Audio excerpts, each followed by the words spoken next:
जय गुरु जी। संगत जी शिव महापुराण रुद्र संहिता का 34वां अध्याय। देवताओं का पलायन। इंद्र आदि के पूछने पर बृहस्पति का रुद्रदेव की अजेयता बताना। वीरभद्र का देवताओं को युद्ध के लिए ललकारना। श्री विष्णु और वीरभद्र की बातचीत तथा विष्णु आदि का अपने लोक में जाना एवं दक्ष और यज्ञ का विनाश करके वीरभद्र का कैलाश को लौटना। ब्रह्मा जी कहते हैं, नारद, उस समय देवताओं के साथ शिवगणों का घोर युद्ध आरंभ हो गया। उसमें सारे देवता पराजित हुए और भागने लगे। वे एक दूसरे को साथ छोड़कर स्वर्गलोक में चले गए। उस समय केवल महाबली इंद्र आदि लोकपाल ही उस दारुण संग्राम में धैर्य धारण करके उत्सुकता पूर्वक खड़े रहे। तदनंतर इंद्र आदि सब देवता मिलकर उस सम्रांगण में बृहस्पति जी को विनीत भाव से नमस्कार करके पूछने लगे। लोकपाल बोले, गुरुदेव बृहस्पति तात महाप्राज्ञ दयानिधि, शीघ्र बताइए, हम जानना चाहते हैं कि हमारी विजय कैसे होगी। उनकी यह बात सुनकर बृहस्पति ने प्रश्न पूर्व भगवान शंभु का स्मरण करने किया और ज्ञान दुर्लभ महेंद्र से कहा। बृहस्पति बोले, इंद्र, भगवान विष्णु ने पहले जो कुछ कहा था वह सब इस समय घटित हो गया है। मैं उसी को स्पष्ट कर रहा हूँ, सावधान होकर इसे सुनो। समस्त कर्मों का फल देने वाला जो कोई ईश्वर है वह कर्ता का भी ही आश्रय लेता है। कर्म करने वाले को ही उस कर्म का फल देता है। जो कर्म करता ही नहीं उसको फल देने में वह भी सामर्थ्य नहीं है। अतः जो ईश्वर को जानकर उसका आश्रय लेकर सत्कर्म करता है उसी को उस कर्म का फल मिलता है। ईश्वर द्रोही को नहीं, न मंत्र, न औषधियाँ, न समस्त आविचारिक कर्म, न लौकिक पुरुष, न कर्म भेद, न पूर्व और उत्तर मीमांसा तथा न नाना प्रकार वेदों से युक्त अन्य शास्त्र ही ईश्वर को जानने में समर्थ होते हैं। ऐसा प्राचीन विद्वानों का कथन है। अनन्य शरण भक्तों को छोड़कर दूसरे लोग संपूर्ण वेदों का 10,000 बार स्वाध्याय करके भी महेश्वर को भली भांति नहीं जान सकते। यह महाश्रुति का कथन है। अवश्य भगवान शिव के अनुग्रह से ही सर्वथा शांत, निर्विकार एवं उत्तम दृष्टि से सदाशिव के तत्व का साक्षात्कार ज्ञान हो सकता है।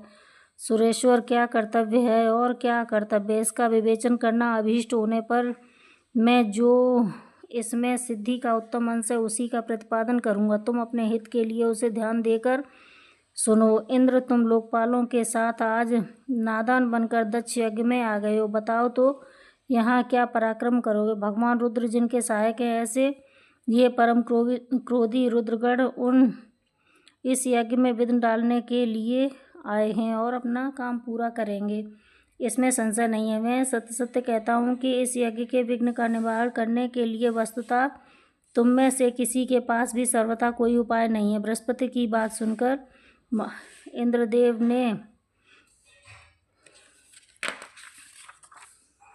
इंद्रदेव सहित समस्त लोकपाल बड़ी चिंता में पड़ गए।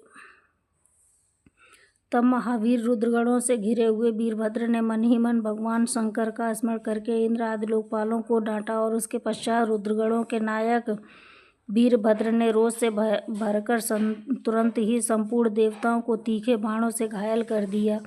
उन बाणों की चोट खाकर इंद्र आदि समस्त स्वरेश्वर भागते हुए 10 दिशाओं में चले गए। जब लोकपाल चले गए और देवता भाग खड़े हुए तब वीरभद्र अपने गणों के साथ यज्ञशाला के समीप गए। उस समय वहां विद्यमान समस्त ऋषि अन्यत्र भयभीत हो परमेश्वर श्रीहरि की रक्षा की प्रार्थना करने के लिए सहसा नतमस्तक हो शीघ्र बोले, देव रमानाथ सर्वेश्वर महाप्रभु, आप दक्ष के यज्ञ की रक्षा कीजिए। आप ही यज्ञ हैं, इसमें संशय नहीं है। यज्ञ आपका कर्म रूप और अंग है। आप यज्ञ के रक्षक हैं, अतः दक्ष यज्ञ की रक्षा कीजिए। आपके सिवा दूसरा कोई इसका रक्षक नहीं है। ब्रह्मा जी कहते, नारद, ऋषियों का यह वचन सुनकर मेरे सहित भगवान विष्णु वीरभद्र के साथ युद्ध करने के लिए इच्छा से चले। श्री हरि को युद्ध के लिए उद्यत देख शत्रुमर्दन वीरभद्र, जो वीर प्रथम गणों से घिरे हुए थे, कड़े शब्दों में भगवान विष्णु को डांटने लगे। ब्रह्मा जी कहते हैं, नारद, वीरभद्र की यह बात सुनकर बुद्धिमान देवेश्वर विष्णु वहाँ प्रसन्नतापूर्वक हंसते हुए बोले। श्री विष्णु ने कहा, वीरभद्र, आज तुम्हारे सपने में जो कुछ कहता हूँ उसे सुनो। मैं भगवान शंकर का सेवक हूँ, तुम मुझे रुद्रदेव से विमुख न कहो। दक्ष अज्ञानी है, कर्मकांडों में ही उसकी निष्ठा है। इससे मूढ़तावश पहले मुझसे बारंबार अपने यज्ञ में चलने के लिए प्रार्थना की थी। मैं भक्त के अधीन ठहरा, इसलिए चला गया। भगवान महेश्वर भी भक्त के अधीन रहते हैं। तात दक्ष मेरा भक्त है, इसलिए मुझे यहाँ आना पड़ा। रुद्र के क्रोध से उत्पन्न हुए वीर तुम रुद्र तेज स्वरूप हो, उत्तम प्रताप के आश्रय हो। मेरी प्रतिज्ञा सुनो, मैं तुम्हें आगे बढ़ने से रोकता हूँ और तुम मुझे रोको। परिणाम वही होगा जो होने वाला होगा, मैं पराक्रम करूँगा। ब्रह्मा जी कहते हैं, हे नारद, भगवान विष्णु के ऐसा कहने पर महाबाहु वीरभद्र हंसकर बोला, आप मेरे प्रभु के प्रिय भक्त हैं, यह जानकर मुझे बड़ी प्रसन्नता हुई है। इतना कहकर गणनायक वीरभद्र हंस पड़ा और विनय से नतमस्तक हो बड़ी प्रसन्नता के साथ श्री विष्णुदेव से कहने लगा। वीरभद्र ने कहा, महाप्रभु, मैंने आपके भाव की परीक्षा के लिए कहीं कड़ी बातें कही थीं। इस समय यथार्थ बात कहता हूँ, सावधान होकर सुनो। हरे जैसे शिव हैं वैसे ही आप हैं, जैसे आप हैं वैसे ही शिव हैं, ऐसा भेद करते हैं। और वेदों का यह कथन शिव की आज्ञा के अनुसार ही है। रमानाथ, भगवान शिव की आज्ञा से हम सब लोग उनके सेवक ही हैं। तथापि मैंने जो बात कही है वह है इस वाद विवाद के अवसर के अनुरूप ही है। आप मेरी हर बात को आपके प्रति आदर के भाव से ही कही गई समझिए। ब्रह्मा जी कहते हैं, वीरभद्र का यह वचन सुनकर भगवान श्री हरि हंस पड़े और उनके लिए हितकर वचन बोले।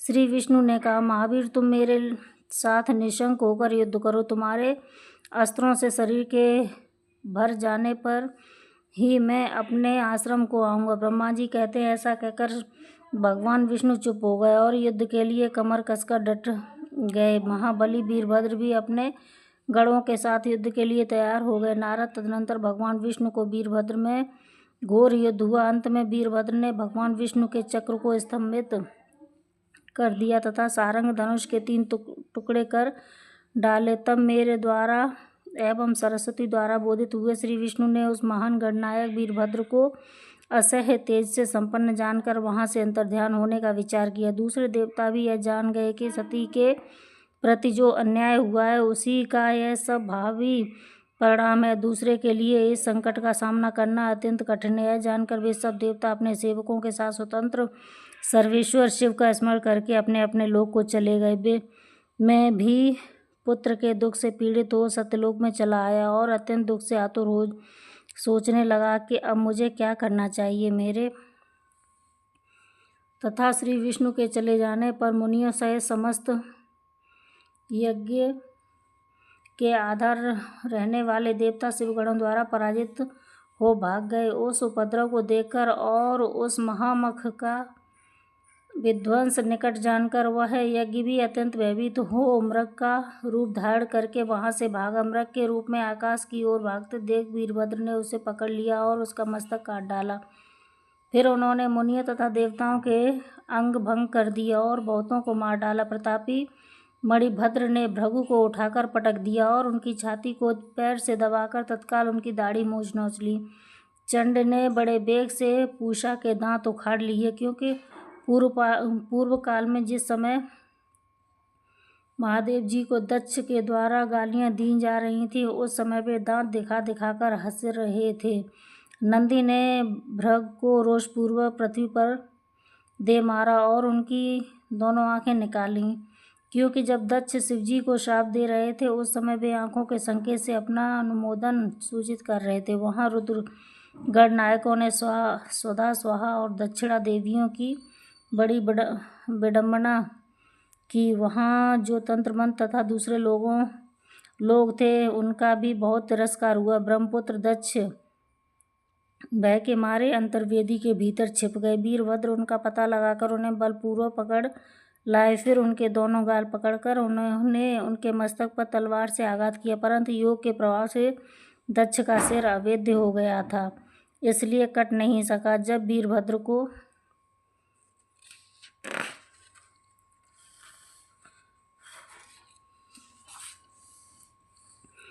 ज्ञात हुआ कि संपूर्ण शस्त्रों से उनके मस्तक का भेदन नहीं हो सकता। तब उन्होंने दक्ष की छाती पर पैर रखकर दबाया और दोनों हाथों से गर्दन मरोड़कर तोड़ डाली। फिर शिवद्रोही दुष्ट दक्ष ने उस सिर को गणनायक वीरभद्र ने अग्निकुंड में डाल दिया। तदनंतर जैसे सूर्य घोर अंधकार राशि का नाश करके उदयांचल पर आरूढ़ होते हैं, उसी प्रकार वीरभद्र दक्ष और उनके यज्ञ का विध्वंस करके कृतकार्य हो तुरंत ही वहां से उत्तम कैलाश पर्वत को चले गए। वीरभद्र को काम पूरा करके आया देख परमेश्वर शिव मन ही मन बहुत संतुष्ट हुए और उन्होंने उन्हें वीर प्रथम गणों का अध्यक्ष बना दिया। राधे राधे।